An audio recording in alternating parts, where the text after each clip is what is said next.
Macam kita kata boleh, macam kita kata syukur alhamdulillah. Jadi kalau kita yang ucap tu alhamdulillah, masih ada dua. Di bab makrifat ni maknanya kita nak sempurnakan. Kalau tak ada makrifat tak sempurna. Jadi nak menyempurnakan tadi, kitanya kena niadakan. Niadakan tak ada kita. Jadi bila masuk tu tadi, baru kita ucapkan alhamdulillah, baru kita dapat maqam dia. Tapi kalau kita sebut dulu tanpa kita nafikan diri kita, kan? Maka tu puji tu puji yang maknanya masih lagi puji makhluk pada pencipta, tak sempurna. Dia puji yang betul-betul sampai adalah puji yang mana kita tahu kalam yang menyebut tu tadi, rasa yang datang tadi semua dia. Dia boleh dipraktiskan. Maknanya jangan kita maknanya saya cakap ni maknanya ini nyata. Ini bukan boleh hayal-hayal maknanya ini betul ke tak betul lah. Ni kita tak perlu was-was. Buat sendiri. Kalau masih lagi kita rasa kita yang puji dia, maka tak sampai. Kan? Itu masih lagi tersangkut sebab kita merasakan dia tu memerlukan pujian kita. Sedangkan Allah tu dia kamalullah. Kamal ni sempurna. Kamalullah ni kesempurnaan Allah. Dia sempurna. Jadi dia menerima yang sempurna. Tak berhajat pada yang lain. Jadi kita kena faham, dia jadikan kita ni bukan makna kita ni pula ada. Tapi sebenarnya dia jadikan kita hidup, menunjukkan dia lah. Itu yang kita nak faham tu. Macam tadi saya cakap la ilaha illallah, nafi dan isbat. Mana kita menafikan semua yang ada, maknanya kita tak faham lagi. Itu istilahnya nafi dan isbat. Sebenarnya kita sebenarnya kena hilangkan dulu. Tak ada. Baru kita tahu makna dia dah berubah. Maknanya iaitu dialah menyebut diri dia. Dialah asyik dengan diri dia. Dialah menyebut diri dia. Dialah yang hidup. Dialah yang melihat. Dia yang mendengar. Dia yang merasa. Semuanya dia. Semuanya dia. Tak ada lagi kita. Tapi kalau istilah masih lagi kita sebut la ilaha illallah, ada kita, ada dia. Mana kita sebenarnya syahadah tu tadi, pengakuan tu, penyaksian kita bahawa kita kata yang ada hanya dia, tapi kita masih ada lagi. Mana tak betul syahadah tu. Ini kadang-kadang kita benda-benda macam ni kita anggap macam remeh-temeh tu. Padahal ini yang menyebabkan kita terputus hubungan dengan Allah. Tak pernah putuskan hubungan, tapi kita yang menutupi. Kita nak tunggu Allah tu tadi kat padang mahsyar. Kita tunggu nanti di alam lain, nanti kita lepas wafat baru kita jumpa Allah Ta'ala. Jadi akan jadi macam tu lah. Kita anggap kat dunia ni kita hidup bebanan. Padahal nikmat yang paling besar kan kita berhidupan dengan Allah. Allah nak ajarkan kita gitulah, ilah Allah tu makna kita bahagia.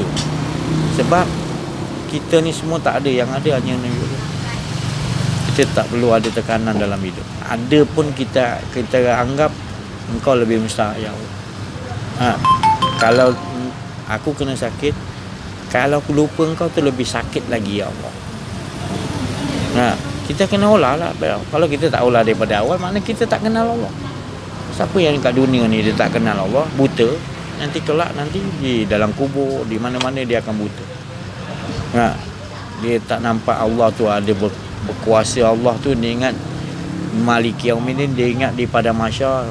Masalah kuasa Allah ni daripada awal, azali, abadi, bila-bila, awal, akhir, zahir, batin, semua dia di bawah kekuasaan. Semua kekuasaan dia yang memberi kekuasaan semua. Kursiyuhus samawati wal ardh, dia bagi semua. Ada yang maknanya kita kata kuman COVID yang kecil ni, kita kata ada yang lain ciptakan.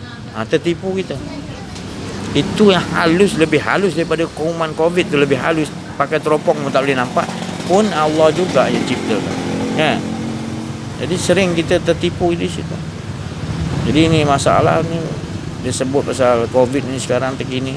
Orang banyak tanya saya macam mana ni, dia punya penyembuh dia dah sampai.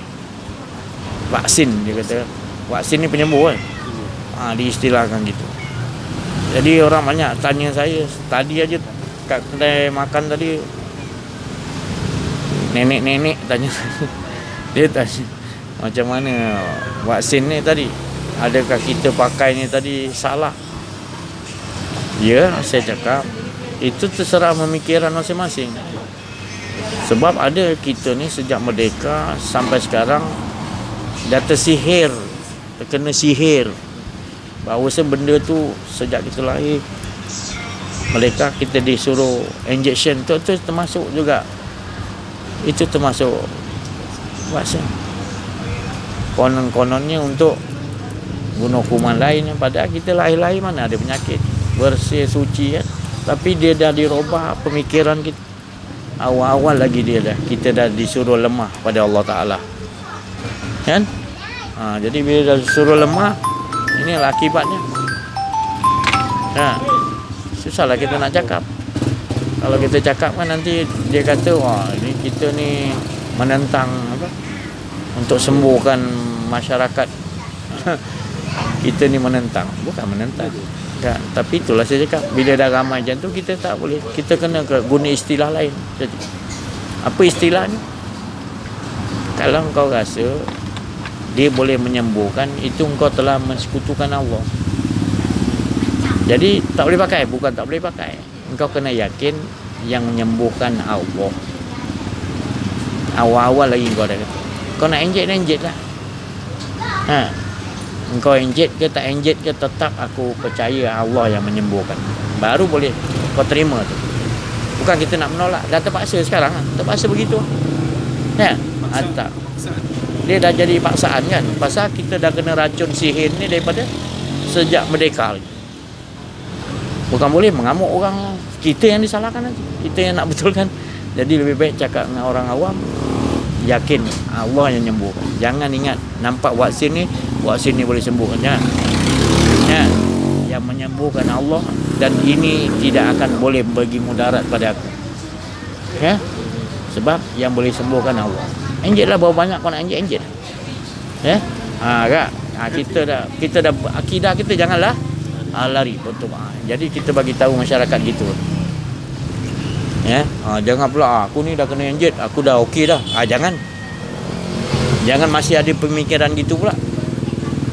Kita tetap juga Allah yang. Jadi apa benda-benda batil tadi masuk dalam badan, kita dah naturalkan dengan tahu, kita dah tahu. Dia masuk juga benda tu dalam darah, tapi Allah dah cuci balik. Sebab darurat, makna kita dah. Dan bagi orang yang tak begitu, tak letak gitu, maka dia akan jadi tersihir, kena zombie. Sebab daripada dulu pun dia suka kena sihir. Jadi ubah style kita. Maknanya vaksin yang kita ambil, tapi bukan dia yang menyembuhkan. Kita dah ikat betul-betul kepada Allah, bahawa Allah yang menyembuhkan. Nak enjet dah. Tapi kalau dapat elak, kita elak. Tapi nanti dia memang sistem berpaksa. Macam budak dululah. Sejak merdeka tu lahir, kalau tak enjet tak pergi sekolah, tak boleh pergi ni nanti. Jadi dia orang akan jadikan paksaan. Jadi tak apa, dia paksa lah, kita buat dia. Kita tak senentang.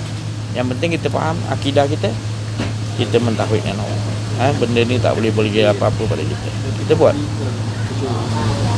Jangan kita menentang pula.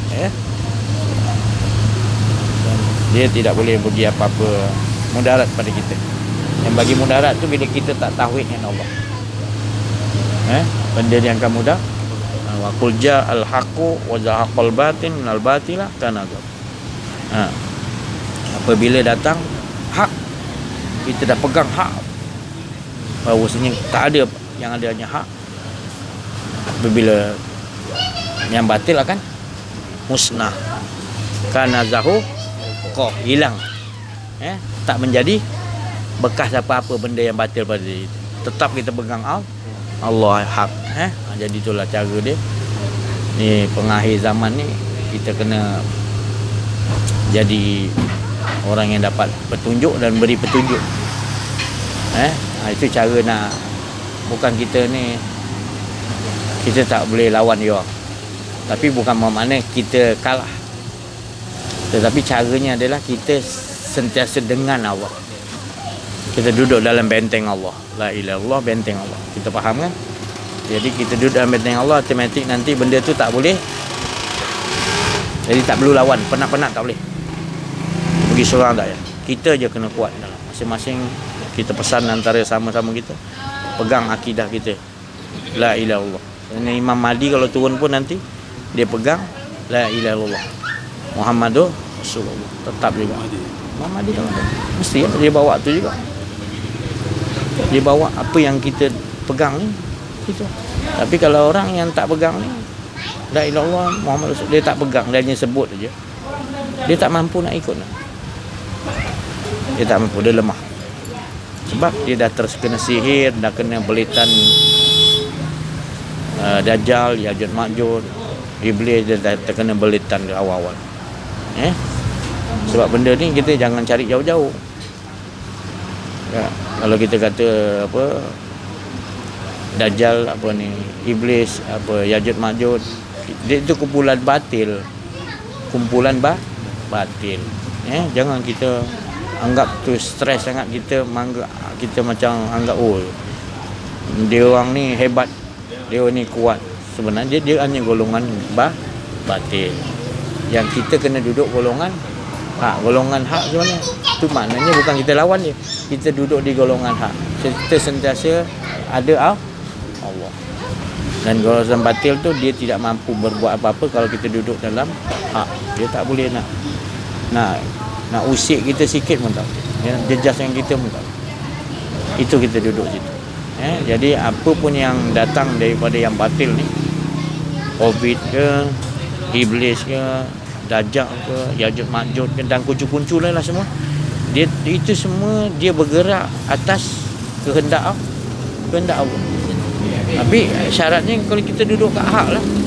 Tapi kalau kita duduk kat batil juga, tak cakap tu tak guna. Cakap tu tak mampu nak kalah. Sebab kita masih duduk dengan akuarium dia. Kita duduk dalam bekal batil. Lepas tu kita kata aku nak lawan, tak boleh. Kita kena keluar dulu, faham, duduk. Kita pun tak ada, yang ada hanya Allah. Baru kita nampak dia tu lemah. Tapi kalau kita duduk dengan dia, macam kita tengok sekarang, banyak dah duduk dengan dia tak keluar lagi. Dia kata dia nak bertaubat, dia nak buat baik, dia nak apa ya, tapi dia masih duduk tempat najis batil. Mana boleh, keluar dulu. Allah Ta'ala kata keluar dulu dalam kendil yang kau dah duduk ni, najis ni, batil ni.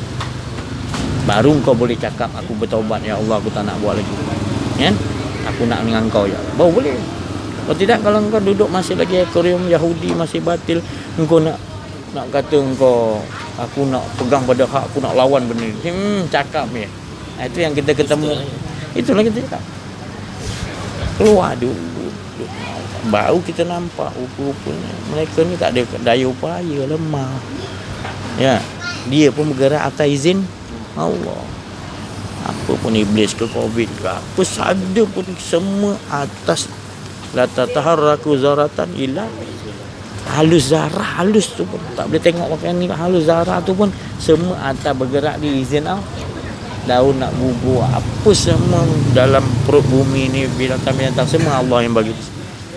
Semua Allah yang dah atur sejak azali lagi. Jadi kita semua tidak ada daya upaya. Tapi kalau kita tak duduk situ, kita boleh percaya. Cakap kan, kita cakap je. Lain orang yang merasakan bila dia dengan Allah, kemanisan dia dengan Allah, bahagia dengan Allah. Sebab dia nampak kat dunia ni semua dia nampak, semua susunan Allah. Bergoyang daun, apa angin tiup, bintang, bulan ganti, matahari, semua gerak dia nampak, semua dia nampak dengan sekali pandang.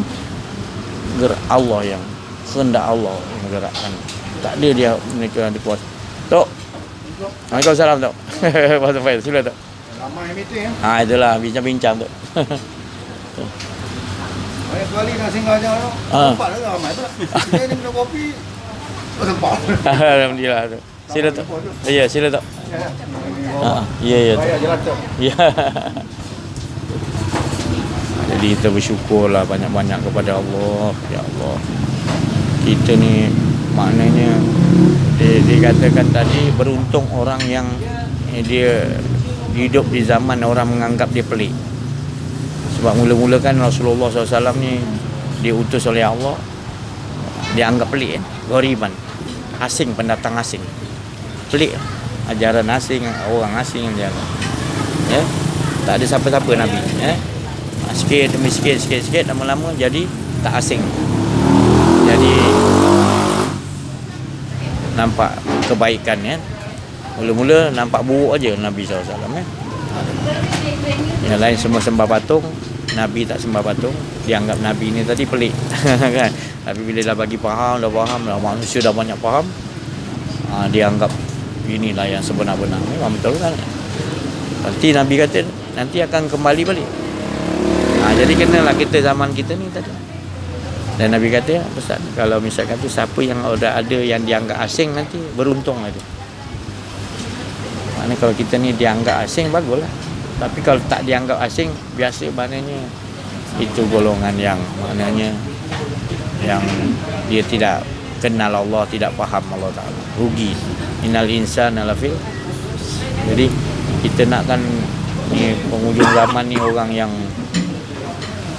betul banyak susah.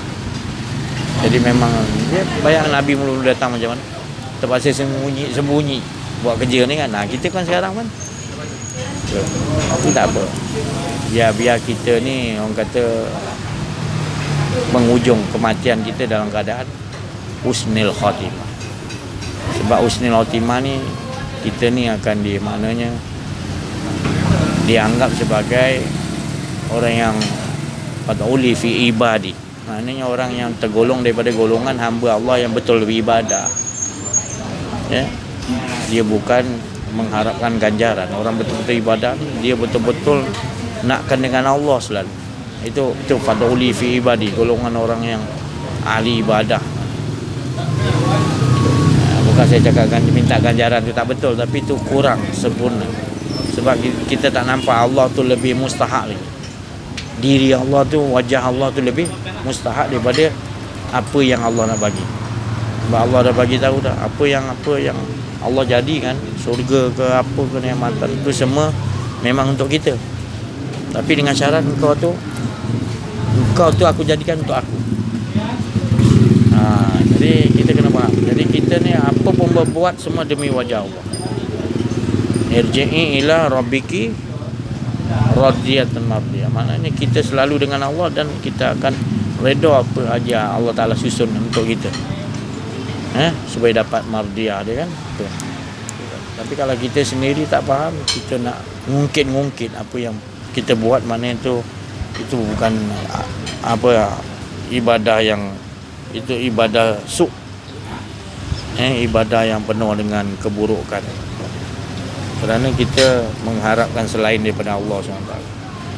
Berarti dalam beribadah kita, biasanya kita dengar mana-mana orang ceramah, kebanyakan kalau kita tak ceritakan dengan dengan ganjaran, dengan pahala, mereka macam rasa macam orang ni cerita tak ada pahala, tak ada puji-pujian untuk dapat ganjaran ni, tak pandai lah. Kebanyakan kita jadi momok-momok kan.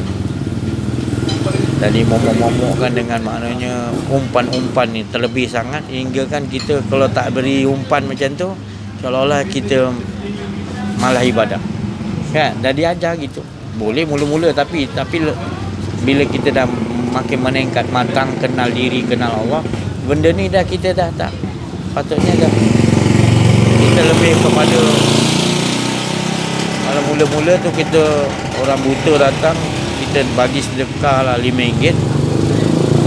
Kita sebelum nak bagi tu kita nampak, ni nanti RM5 aku bagi ni, nanti Allah ganjarkan 100 kali, 1000 kali. Itu mula-mula punya kita punya pelajaran, ya, yang biasanya diajar. Tapi kalau kita tak pindahkan kepada hakul yakin, ya, kita masih peringkat itu lagi. Kita nak balasan yang daripada Allah tu untuk nikmat yang tu tadi, yang 100 kali ganda, 1000 kali ganda.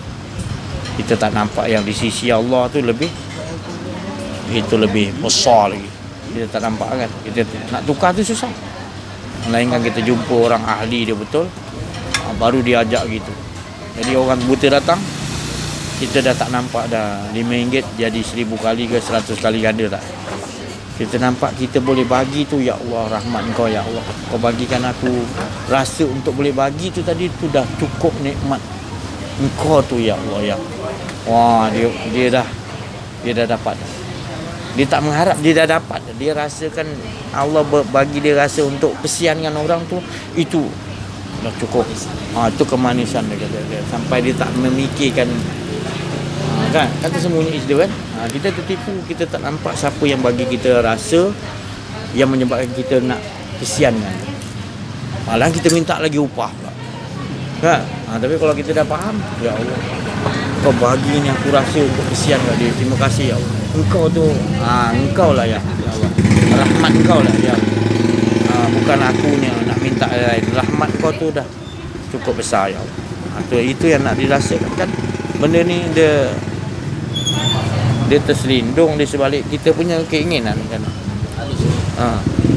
Kadang orang salah faham, dia kata si Aziz ni dia ajar kita jangan berdoa. Dia ingat dia kata saya ni tak bagi berdoa. Dan itu kan berdoa minta pahala, RM5 kita bagi. Kita tu minta pada Allah, janji Allah kan. Mana berkira tak dengan Allah? Berdoa tu berkira tak? Itu bukan berdoa, tu berkira-kira. Bukan saya cakap tak boleh, tapi tu cuba kamu tanya diri kamu. Kalaulah anak kamu buat macam tu terus menerus, marah tak kamu? Selesa tak kamu dengan anak kamu? Kamu nampak tak kemanisan di situ nanti? Kan? Kamu akan nampak kesilapan. Sebab aku dah silap ajar anak aku. Cuci kereta sikit aku dah bagi upah RM5. Nanti dah besar sikit dia naik RM10 pula. Lama-lama kalau kita biarkan kereta tu kotor, dia tak ada terfikir. Dia fikir abang dia kata, nak cuci kereta mak ni RM10. Alah 20 lah abang. Kita dah mula. Kita biarkan dia pergi. Ni yang berlaku. Tak upah tak buat. Sebab kita tak ajar tadi kenal bapak tu kan. Apa tu tadi? Kita tak ajar. Tapi kalau kita dah ajar, kita ajar mula-mula tak apa. Tapi dah kemudian tu cuba kamu fikir kan. Bapak engkau tu dia bagi engkau macam-macam tanpa engkau minta kan. Berapa banyak dia tak ada ungkit, engkau baru disuruh malu. Ada malu tau. Baru dia datang malu kan. Woi, bapak aku dah bagi macam-macam, takkanlah berani aku nak. Dia dah mula sedaran tu datang. Itu yang mahal tau. Bila. Jadi kita nak ajarkan dari diri kita dah faham akhlak tu tadi dengan Allah. Rupa selama ni hari kita tak betul-betul berakhlak dengan Allah. Kita cuma cakap je. Kita kenal Allah. Padahal kita kalau kenal takkan tak berakhlak. Kalau kita kenal Allah kan makin berakhlak dengan Allah. Sebab akhlak kita ni dia juga yang tempa. Tapi kita buat dek. Kita macam anggap macam itu perilaku tu semua dia jadi tu, maknanya kita bukan bahaya. Kita menutupi apa yang dah diajarkan kepada kita. Dengan kita tutupi kebaikan yang sampai pada kita, kita nampakkan tak cukup. Jadi dibiarkan penyakit tu dalam diri kita lama-lama sangat. Lama-lama ibaratnya pisang setandan tu tadi ada busuk sebiji, kita biarkan lama. Keliling dia 4-5 biji rosak, lama-lama biar lama rosak semua, lama-lama rosak. Langsung tak boleh pakai. Tapi lepas tu kita dah mula pula menyalahkan orang lain pula. Lagi bahaya lagi nanti datang. Tu dah mula lagi rosak lah tu. Jadi muhasabah tu maknanya menengok diri punya. Diri kita dengan Allah tu macam mana, apa. Contoh kita minum minum air ni. Kita tak pernah fikir ni TO. Dalam TO ni ada teh. Teh ni ada gula, ada air, dimasak. Jadi kita tak menghargai sejauh mana dia punya apa. Kita memikirkan teh tu nak jadi berapa bulan, dan Allah jadikan wujudkan rasa teh tadi. Kita tadi kalau kita tak gaji, kita tak terima kasih. Kita tak ada rasa apa, kesyukuran kita kepada Allah. Jadi kita minum dengan tanpa kita memikirkan yang Allah punya kejadian. Ini semua kejadian Allah. Nak tumbuh teh tu apa, kita semua Allah. Jadi kita tak memikirkan, kita terus minum. Kita tak menghargai rasa dia punya. Tapi cuba kita kaji, teh ni Allah jadikan daripada dia rasa dia campak ke bumi ni. Jadi kita manusia tak mampu. Jadi kita hirup air tu dengan suapan, kita berasa kebesaran, keagungan Allah, sayangnya Allah pada kita. Dia bagi rasa tu untuk mengenangkan siapa yang membagi kita rasa tu. Cita rasa tu dia bukan cita rasa tu daripada kita. Cita rasa tu daripada dia yang memberikan tu. Jadi dia tu lebih kita, Allah tu lebih yang daripada. Olahkan supaya diri kita ni setiap saat dan detik kita bila rasa kemurungan ataupun kita memikirkan yang lebih daripada Allah tu lebih baik, maka itu satu kesilapan besar. Jadi ajar dalam setiap hidup kita, diri kita, bila kita rasa macam selain Allah tu ada yang lebih penting, maka kita cepat tarik balik, ikat balik diri kita. Mengapa aku nak rasa yang lain lebih penting selain Allah? Kenapa aku tak duduk dalam situasi yang begini, aku merasakan keindahan dengan Allah? Kenapa aku rasa benda yang aku nak sekarang ni pula lebih mustahak daripada Allah? Macam mana kita nak olah dalam diri? Itu kesadaran, itu lebih hebat daripada ibadah kau 60 tahun. Engkau beribadah 60 tahun bukan tak boleh. Kata Allah, engkau beribadah 60 tahun tapi dalam hati engkau masih ada lagi cinta dunia, ataupun dunia tu lebih kau beratkan daripada Allah.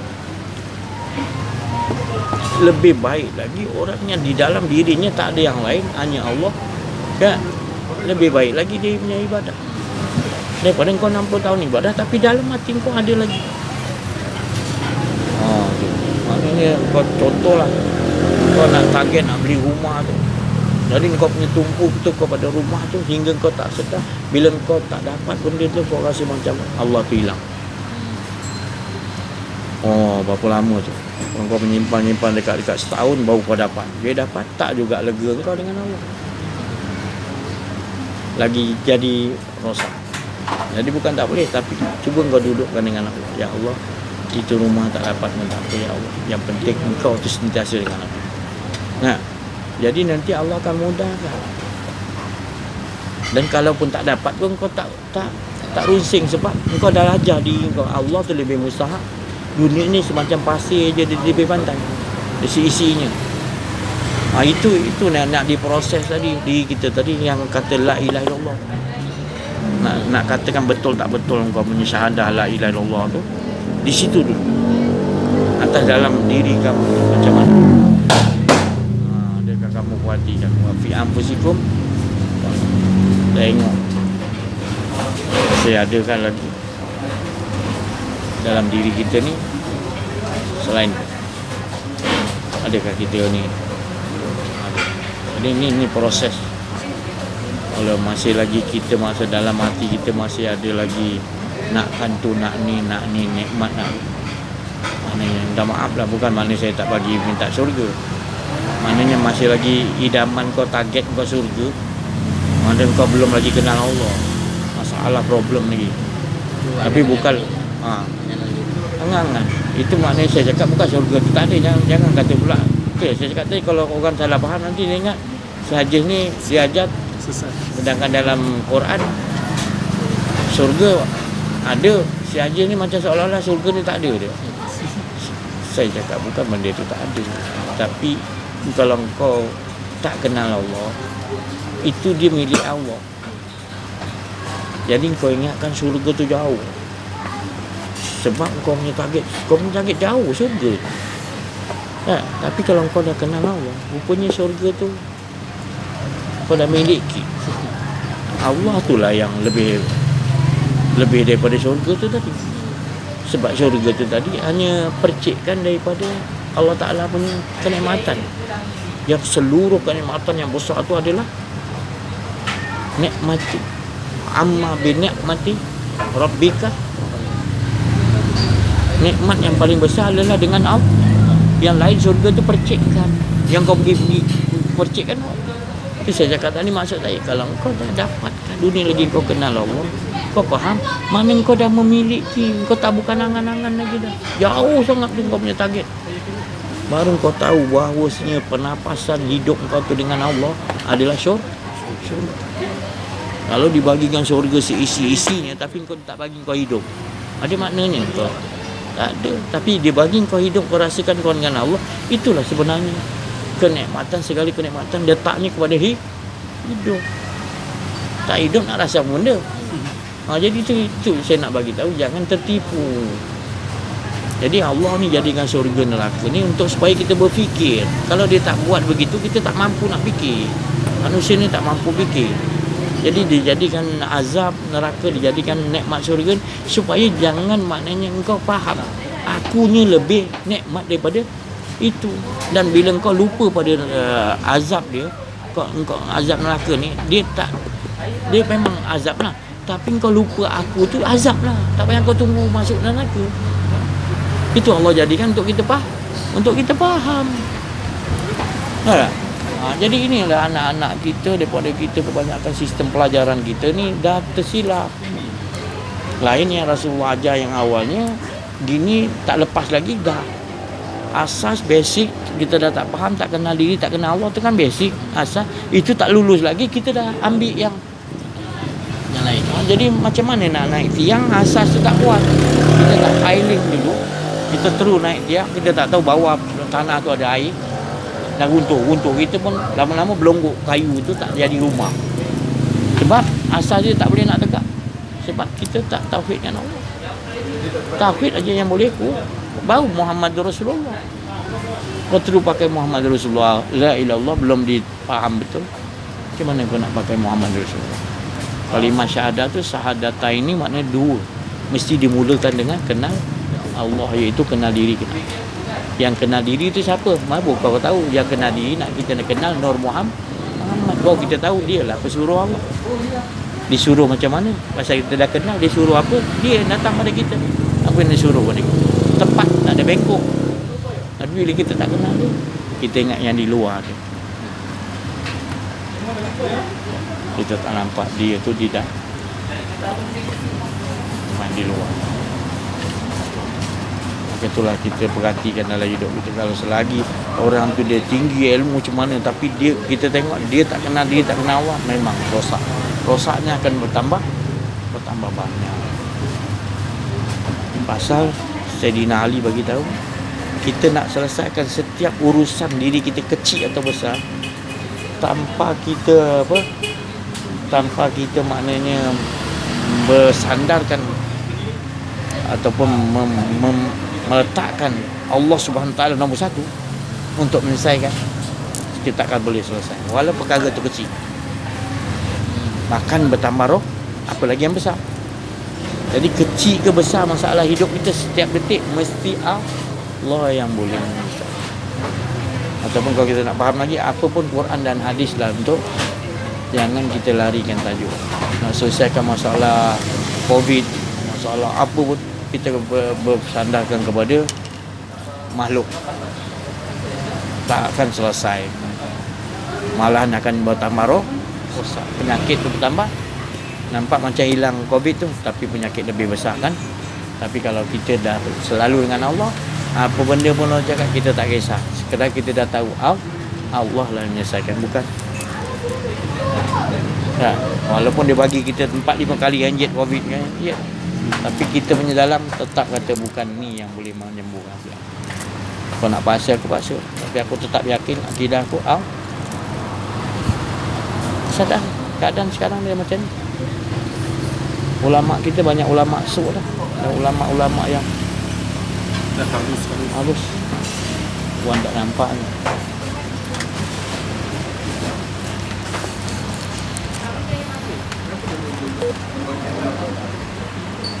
Tapi sebelum ini dia ada ambil saing atau pada tangan sendiri. Kita tunggu lah sampai tengok setahun lebih. Bisa. Jadi bersyukur kita kepada Allah SWT yang banyak. Allah tu bagi kita nikmatan yang besar. Hanya di sisi Allah. Kita dapat ni bukan di sisi siapa-siapa, sisi Allah. Bukan daripada saya, bukan daripada siapa. Semua ni kita dapat daripada Allah SWT. Olahkan supaya diri kita selalu lagi berakhlak. Olahkan lagi. Nanti kita akan dapat lagi kemanisan. Berakhlak dengan Allah, wa hablum minallah. Wa hablum minallah. Kalau kita dah berakhlak baiklah dengan Allah, nanti Allah akan ajari perhubungan kita dengan makhluk. Semua makhluk akan jadi cantik. Macam mana cara ni? Cara dia mesti kita sungguh-sungguh berakhlak baik. Jangan ada merasa diri itu akhlak baik dengan Allah. Jangan ada sedetik pun, sesaat pun kita nak merasa ada diri kita. Kontrol diri kita. Kalau keluar cepat balik. SNL lagi kan. Apa keluar, masuk balik cepat. Janganlah biar lama-lama. Kalau biar lama-lama nanti lagi susah nak masuk balik. Ya. Jadi ajarkan diri kita. La ilaha illallah. Tak ada dia, engkau aja. Rabbana la tuzigh qulub dari tanah wa hab lana min ladunka rahmah. Salam. Mobil ni ada duduk. Duduk sebelah tu boleh. Wawan duduk situ. Tu. Mobil sana. Mobil lah.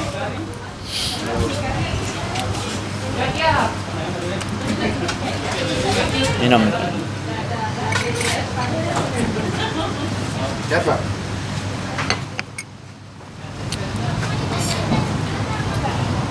Minta air lah. Mobil air apa minum? Air apa? Kopi.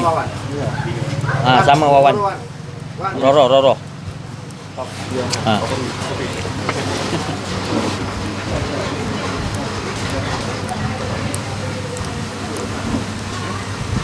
Jadi bahagia.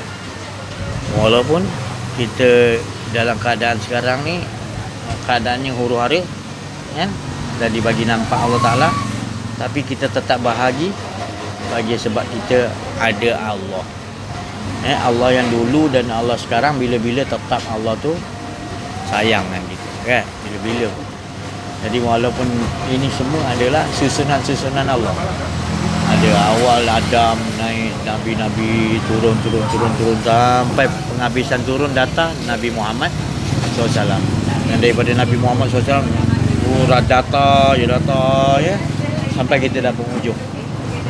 Ya, tetap Allah pun gitu juga. Ya, tetap juga kalau kita dibagi kenal, dibagi faham, tetap kita disayangi Allah SWT.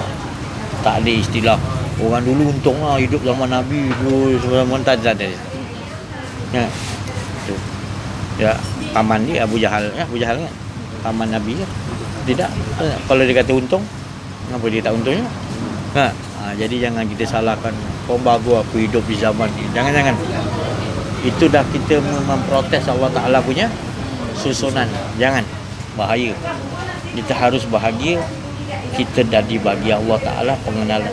Walaupun zaman ni kita dapat ni banyak yang hancur, cacar marbah, edan, apa nama bahasa Jawa dia, gendeng, huru-hara, tapi kita tetap dibagi tenang, beruntung gitu. Apa guna kita duduk zaman Nabi SAW semua tenang, tapi kita pemberontak jadi. Jangan. Kita bersyukur. Dan kita perlu ingat, walau macam mana pun kita tetap diberi tugas amanah. Itu sidik, amanah, tabligh atau tabligh disuruh kita sampaikan. Itu urusan. Kalau akhir zaman ke macam mana pun keliling tak mau ikut tu, itu kita jangan fikirkan. Wan. Apa tu Wan? Duduk lah. Dolar Sami kan? Ya.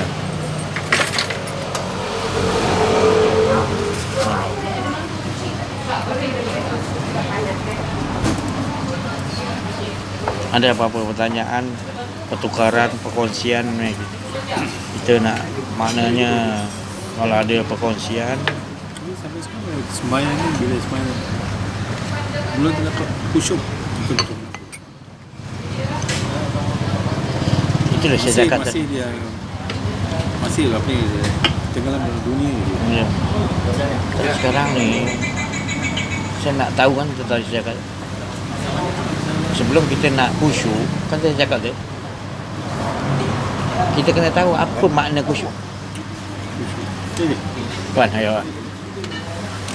Kita kena tahu makna khusyuk. Kalau kita tahu makna khusyuk, kita akan dapat.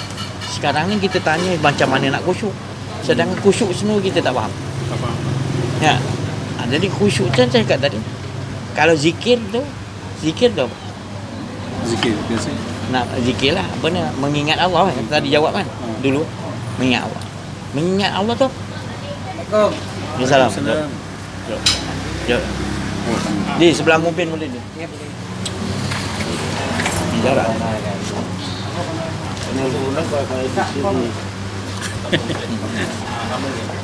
Tak payah sambung lah, tak payah.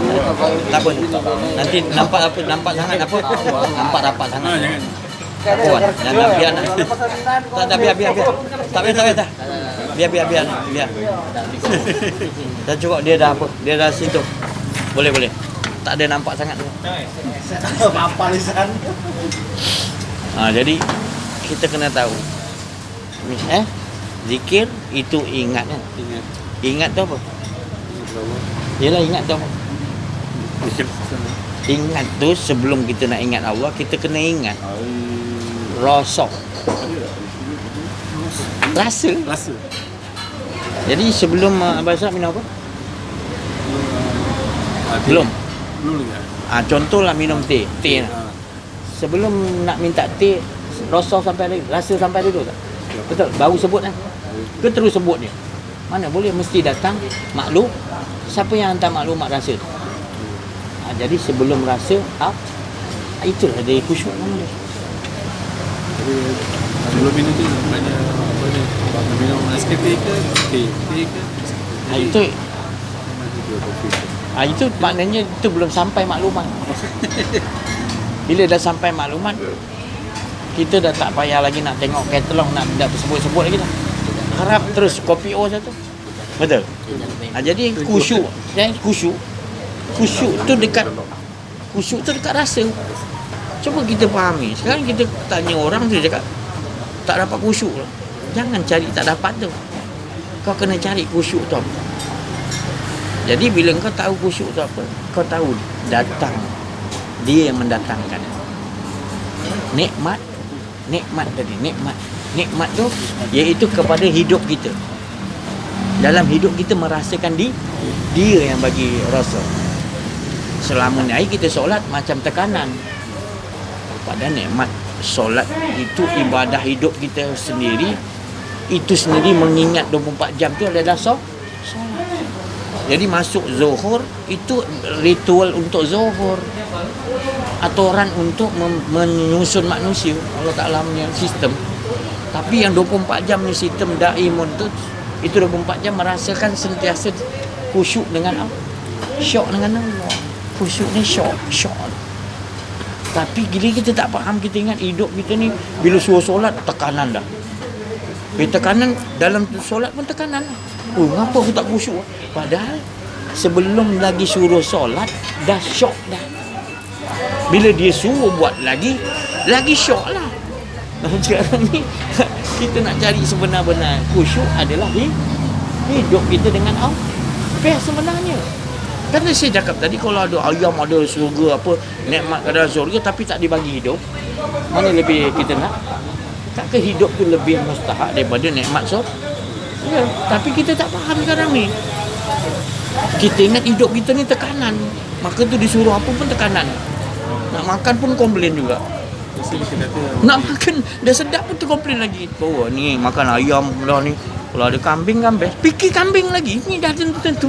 Sebab tu tadi solat tu sebenarnya sebelum solat aja dah best. Cuba bayangkan. Apalagi kalau dia suruh solat lagi best. Sebab hidup kita ni adalah nikmat. Adam tu dimasuk. Aduh, apa disebut? Memuji. Sekarang masalah kita tak tahu, tak kenal. Tu masalah kita mencari rumusan lagi, rumusan. Tak jumpa rumusan. Rupanya hidup ni lah. Jangan kau carilah. Hidup kau sendiri adalah nikmat. Iaitu datang daripada kasih sayang Allah. Tak hargai benda kasih sayang. Tapi bila sebenarnya macam terfikiran kata syaitan kacau. Itu saya cakap tadi. Bila dia akan keluar macam-macam istilah akan datang. Itulah jumpa orang ni lah tak selesai juga lah. Padahal dia sebenarnya kita nak olahkan sikit. Bukan kita ni hebat. Kita olahkan sikit. Hidup ni kan nikmat. Jadi aku kena ajar dia aku bahagia je. Selagi aku dengan Allah ni hidup ni bahagia. Tak dapat yang lain pun tak apa. Jadi kalau Allah sendiri suruh solat, suruh puasa, aku lagi suka lah, lagi bahagia. Allah sendiri yang suruh. Cuba buat macam tu lagi. Kamu tak nampak lagi dah tekanan apa dalam hidup kamu. Yang jadi tekanan bila kamu tak merasakan Allah, tu yang tekanan. Jadi kamu buat apa pun ibadah tetap tekanan juga. Sebab kamu tak olahkan dalam diri kamu tadi. Wa fi anfusikum, apalah dalam diri kamu tak berhati. Tak cukup nikmat ke dia bagi kau hidup? Kan? Hingga kau memikir yang lain lebih nikmat besar lagi. Hidup ni lebih besar lagi daripada dunia seisinya, syurga sana. Hidup ni Allah Ta'ala kata adalah daripada aku. Rahsia aku bagi pada kau hidup. Kau nampak yang ada aku jadi bagi kau hidup tadi. Dan lepas kau dah hidup dan nikmat besar tadi, baru aku ciptakan syurga, baru aku ciptakan yang lain-lain punya nikmat yang kecil-kecil. Kenapa engkau tu yang engkau boleh berpaling kepada mana tu saya cakap tadi. Kita tak faham tu je. Bukan kita ni pandai, bukan kita pandai olahkan. Allah suruh kita selalu tatafakar, bertambah bijak supaya olahkan diri kita bahagia dengan Allah. Bukan dunia kita kaya, nak tunggu senang, nak tunggu apa pun baru kita bagi, tak. Orang yang bahagia ni kan dah cerita zaman Nabi Musa. Lagi coba campik, mata nak keluar sakit, Nabi nak norak pun dia marah. Sebab apa? Dia dah dapat kebahagiaan. Apa pun Allah bagi kondisi macam mana pun dia tetap engkau lebih mustahak ya. Kan? Bersyukur sentiasa apa yang dibagi Allah. Yang penting aku dengan kau ya Allah. Yang lain tak dapat engkau. Nah, walaupun dunia seisi datang dengan aku lah, jangan sampai engkau terlepas dengan aku ya Allah. Oh, itu orang yang dah faham. Dia punya nilai dia dengan Allah tu yang paling tinggi. Dia tak nilai benda lain yang jadi dia dah tinggi dah. Dia dengan Allah dia dah tinggi. Dia tak perlu lagi martabat apa orang nak bagi. Nak jadikan dia agung ke khalifah ke. Rasulullah tak mahu tu semua. Sebab dia dah dengan Allah tu dah cukup. Hasbunallah wa ni'mal wakil. Sebab dia dah kenal Allah, dia faham.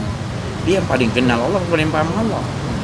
Maka tu Rasulullah kata kefakiran tu kebanggaan aku. Bangga jadi fakir.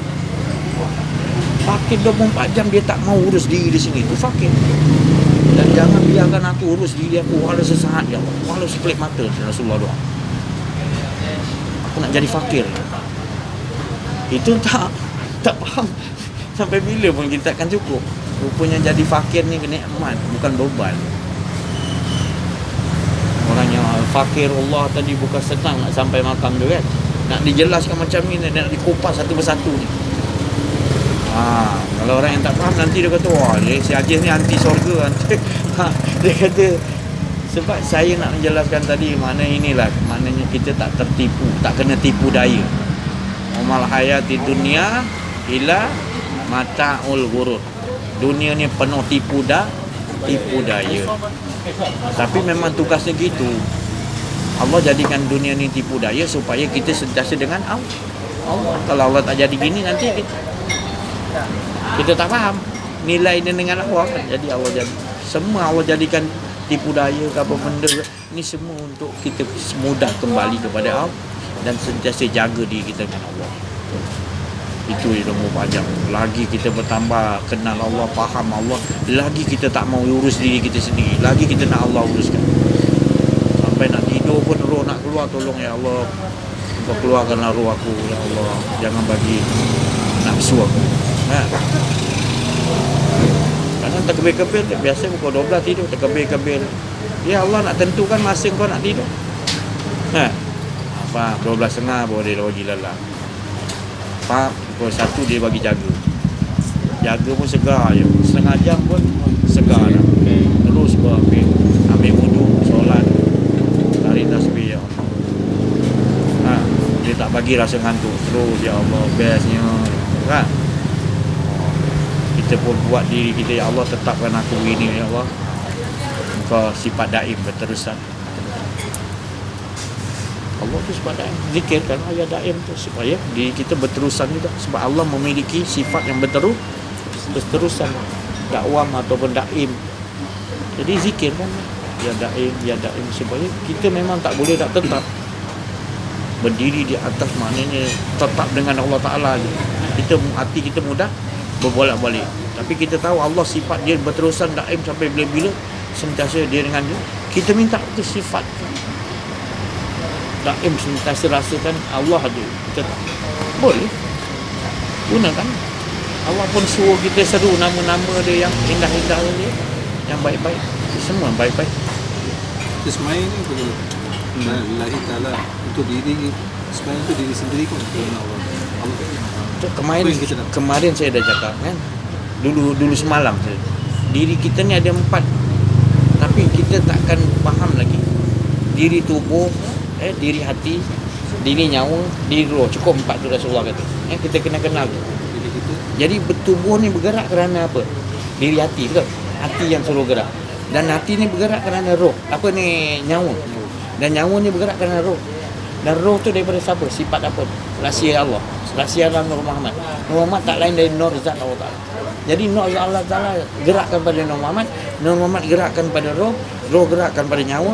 Nyawa gerakkan pada hati. Hati gerak pada tubuh. Perang. Siapa? Ada tak diri kita lagi? Tak ada. Janganlah rasa ada diri lagi. Itu kata la ilaha illallah. Apalah soalan tu? Tak apa. Barulah kita faham kita ni tak ada, betul? Lagi kita nak nilai lagi diri kita. Semai itu untuk diri kita kan atau untuk Dah tadi dah cakap, buat apa diri kita lagi? Ada perlu diri kita lagi? Kita ni ada tak? Tak ada apa nak fikir diri kita lagi. Itulah keberuntungan. Itulah orang yang benar. Dia berbuat dia bukan untuk diri dia. Diri dia tak ada dah. Sebenarnya dia mentajalikan hak. Jadi hidup kita, semua hidup kita bukan memiliki hidup. Jadi hidup ni daripada Allah. Jangan menyangka kita hidup, tapi kita mentajalikan dia yang hidup. Jangan merasa kita ni hidup. Masalahnya kita susah. Bila kita nak dapat sesuatu kebaikan, kita berusaha, kita dapat, kita rasa kita pula. Itu bahayanya. Kita dah terlazim gitu. Bila tak dapat, dah mula kita salahkan Allah pula. Tapi kalau orang yang dah faham ni, apa pun baik ke buruk ke apa, dia nampak semua dah susunan Allah. Aku jalan terus. Jalan terus apa yang Allah Ta'ala dah aturkan untuk aku. Ini kalau orang tak faham, nanti dia kata, si Haji ni kalau tu duduk diam ni, dia tak nak usaha. Dia salahkan saya juga. Saya cakap, kau kena faham. Jadi kau ni gerak nak bagi usaha tu pun, yang kau kata kau nak usaha tu, yang gerak nak bagi usaha siapa? Dia bagi tu.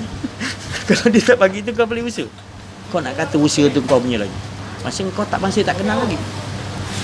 aku usaha. Aku usaha pula aku rasa. Padahal siapa yang digerakkan tadi untuk kau planning? Nama Allah tu yang menggerakkan tadi usaha. Musawir, dia yang mengatur. Dia yang mengatur dalam perut ibu kau. Tulang kau macam mana, apa semua, dah Allah yang musawir. Dia menyusun semua. Dalam kau halus pun disusun ni kehidupan kau. Semua ni malaikat ke iblis, semua Allah yang menyusun. Semua pentadbiran Allah. Wala yaudu hifzuhuma aliyun. Dia maha tinggi, maha agung. Dia tak ada, dia rasa susah untuk mentadbir. tujuh lapis langit, tujuh lapis bumi seisinya dia tidak ada susah.